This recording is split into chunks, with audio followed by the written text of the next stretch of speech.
আসসালামু আলাইকুম। মুরগির মাংস খুব কমন একটি রান্না। কখনো মুরগির মাংস খাননি এমন মানুষ খুঁজে পাওয়া যাবে না। তবে সবার রান্না পারফেক্ট হয় না। সঠিকভাবে মুরগির মাংস রান্না করতে না জানলে রান্নার পরও মাংসে আষ্টে গন্ধ থেকে যায়। তাই আজকে খুব সহজভাবে মুরগির মাংস রান্না করে দেখাবো। কথা না বাড়িয়ে চলুন সহজে কিভাবে মুরগির মাংস রান্না করা যায় দেখি। প্রথমে আমি এখানে মুরগির মাংস সাইজ মতো কেটে পরিষ্কার করে ধুয়ে নিয়েছি। এখন মশলা অ্যাড করব। 1 চা চামচ লবণ, 1.5 চা চামচ হলুদ আর 2 চা চামচ মরিচ দিচ্ছি।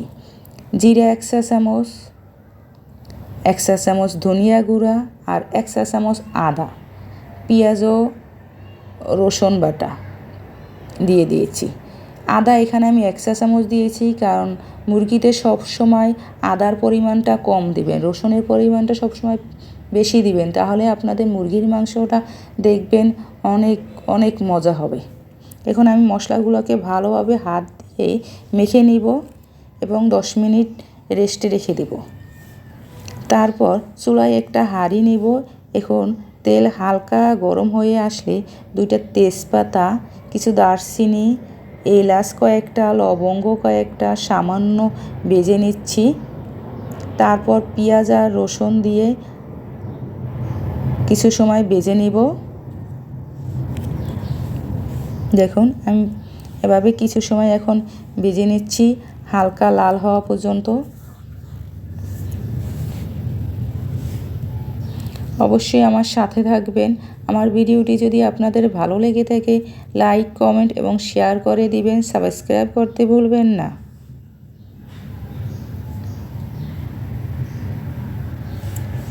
এই পর্যায়ে আমি আগে মাখানো মুরগির মাংসগুলো দিয়ে দিচ্ছি,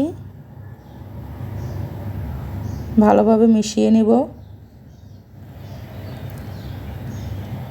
সাথে দিয়ে দিচ্ছি গন্ধ যাতে না থাকে তাই একটা টমেটো ছোট ছোট করে কেটে নিয়েছি।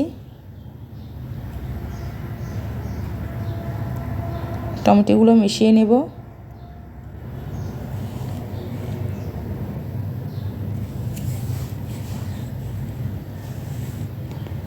নতুন পুরাতন সবারই আশা করি আমার ভিডিওটি ভালো লাগবে। অবশ্যই একবার পারফেক্টভাবে মাংস রান্না করার পদ্ধতিটা ট্রাই করে দেখবেন।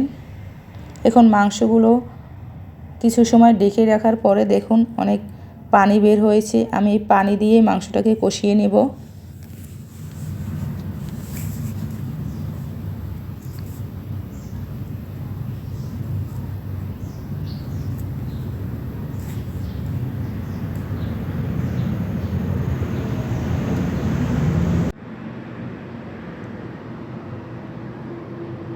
কষানো হয়ে গেলে আমি দিয়ে দিচ্ছি ছোট ছোট করে কেটে রাখা আলু এবং আলুগুলো ভালো করে মিশিয়ে নিচ্ছি।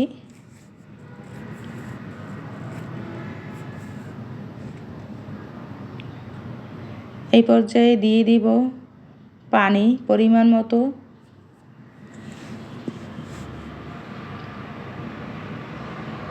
সাথে দিয়ে দিচ্ছি 4টা কাঁচামরিচ। ভালোভাবে নেড়ে চেড়ে নেব এবং দিয়ে দিচ্ছি কয়েকটা আস্ত রসুন। এখন রান্না করে নেব কিছু সময়। দেখুন আমার মাংসটা সিদ্ধ হয়ে আসছে, আলুটাও সিদ্ধ হয়ে গিয়েছে। সিদ্ধ হয়ে গিয়েছে মুরগির মাংস। এখন দিয়ে দিব ভাজা জিরা গুঁড়ো। জিরাটা ভালোভাবে মিশিয়ে নেব। আমার রেসিপিটি কেমন লেগেছে অবশ্যই কমেন্ট করে জানাবেন। আশা করি অন্য রেসিপির মতো এটাও ভালো লাগবে। আমার সাথে থাকবেন। এই পর্যন্ত তাহলে বিদায় নিচ্ছি। আল্লাহ হাফেজ। সবাই ভালো থাকবেন।